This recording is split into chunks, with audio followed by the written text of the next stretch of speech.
I welcome the presence of the two health ministers here this morning to debate this, and I thank Deputy Grealish for providing this motion. I think it's very important, and also to Coit Niala in our office. Ministers, you're well aware that in the government programme, Our Shared Future plan to introduce a statutory scheme to support people to live in their own homes by providing them with access to high-quality regulated home care. Unfortunately, it's not happening to date, as we know.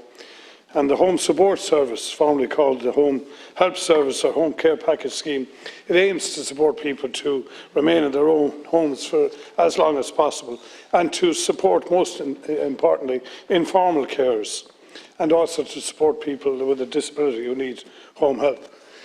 Ministers, you're well aware we have a very significant demographic bulge coming through in our population, and it's going to make it more and more people are going to live longer, thankfully, but more and more people are going to need home help. And at present, we have more than a quarter of all people aged 65 years and older who live alone now in our country. As other members have outlined, and as you're well aware, we have a chronic shortage of home help capacity and home help hours. And I think in the main this is leading to two very significant pressures. Firstly, in terms of delayed hospital discharge, and secondly, it's putting pressure on our residential care homes particularly. And so it reduces the ability of our people to live at home, and that's what we want to achieve. We also have a second problem, which is the shortage of people available to work in the sector. Our economy is now at full employment, and unfortunately the sector is not seen as attractive for many, particularly in the private sector. So there is no access also, Ministers, which has been highlighted to you, of a supplementary pension. And that is very important to people who are working, obviously.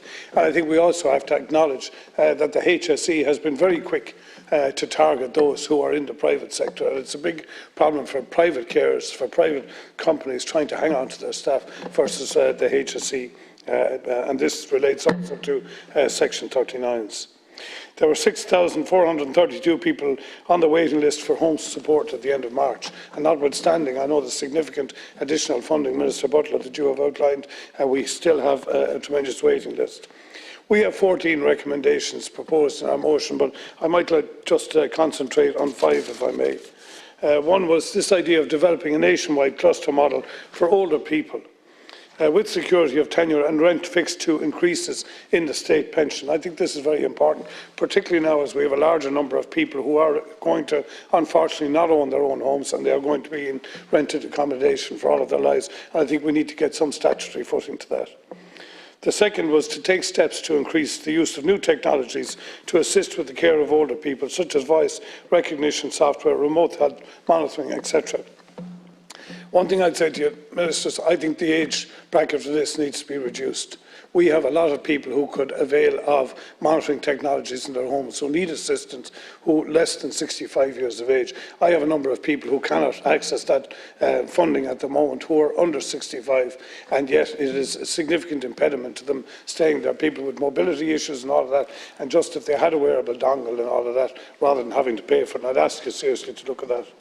Also, to increase the means test limit for the carers allowance and establish a high-level group to scope out and develop the roadmap for delivery of a non-means tested participation income for family carers. I think this is very important.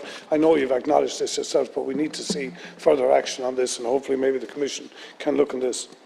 Increase the financial threshold for people on state benefits so that they can work and earn more money working in the home care sector.